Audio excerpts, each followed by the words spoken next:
क्या होगा अगर हम मकान बनाने की पुरानी तकनीक का उपयोग आज भी करते हैं तो क्या मकानों की लाइफ लाइन को बढ़ाया जा सकता है।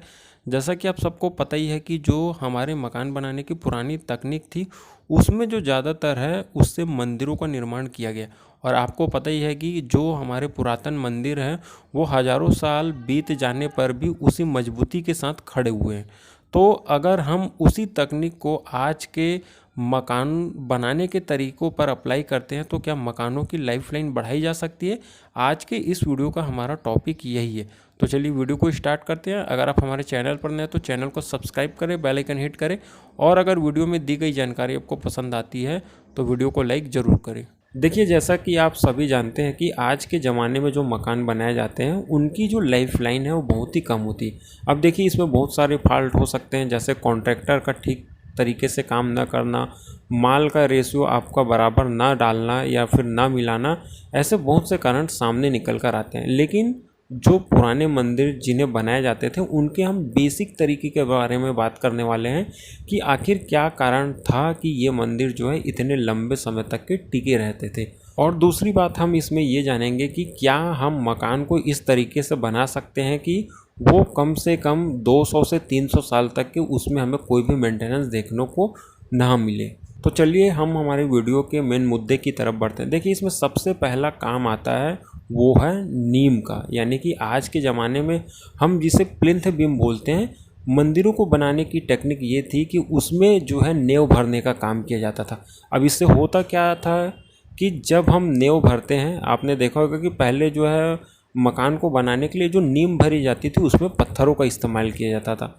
इसका एक फ़ायदा ये मिलता है कि आपके जो पूरे मकान का लोड होता है वो पूरी तरीके से ज़मीन में एक समान रूप में पड़ता है। और वहीं आज के जो मकान बनाए जाते हैं उसमें उपयोग किया जाता है प्लिंथ बीम का, जो कॉलम के ऊपर टिका होता है। यानी कि अगर थोड़ा सा भी अर्थक्वेक आता है और कॉलम कहीं से बैठ जाता है तो आपका पूरा मकान क्रैक हो जाता है। लेकिन अगर आप वहीं अपने मकान को बनाने के लिए अगर नीम भरने की तकनीक का उपयोग करते हैं तो आपको ये फॉल्ट कहीं भी देखने के लिए नहीं मिलता है।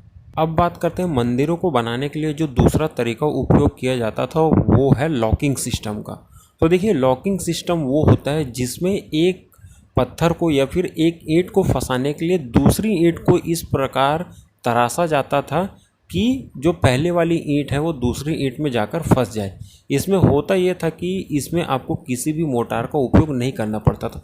वहीं जो पुराने मंदिर बनाए जाते थे उनमें लॉकिंग सिस्टम तो अपनाया ही जाता था, साथ में इनके गैप को भरने के लिए गुड़ और चूने का इस्तेमाल किया जाता था, जो कि सीमेंट से भी ज़्यादा मजबूत होता है। तो अगर आप मकान बनाने के लिए लॉकिंग सिस्टम का इस्तेमाल करते हैं तो आपको इसमें पत्थर को उपयोग करना पड़ेगा। और लॉकिंग सिस्टम बहुत ही कारगर उपाय रहता है। यही वो तकनीक होती है जिससे आप अपने मकान को लंबे समय तक के बिना किसी खर्चे के उसकी लाइफलाइन को बढ़ा सकते हैं। अब इसमें जो तीसरी बात आती है वो ये कि मंदिरों की जो छत होती है वो है शिखरनुमा। तो पहले के ज़माने में क्या होता था और आज भी जो भी मंदिर बनाए जाते हैं उनकी जो छत है वो शिखरनुमा बनाई जाती है। इससे होता यह है कि जो भी बारिश का पानी मंदिरों के ऊपर गिरता है वो मंदिरों की छत पर ठहरता नहीं है। और अब के जो जितने भी मकान बनाए जाते हैं उसमें सबसे बड़ी समस्या लीकेज और सीपेज की आती है।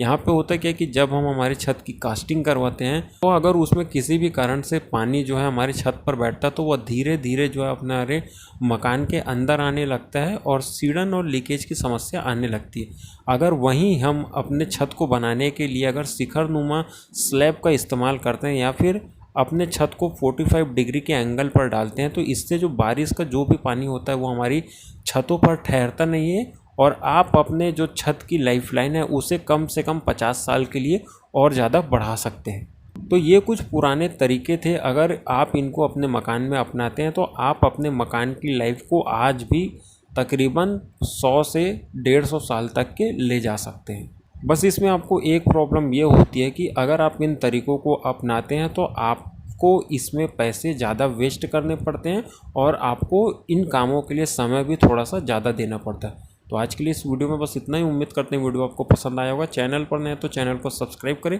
वीडियो को लाइक और शेयर करें। आज के लिए बस इतना ही। धन्यवाद।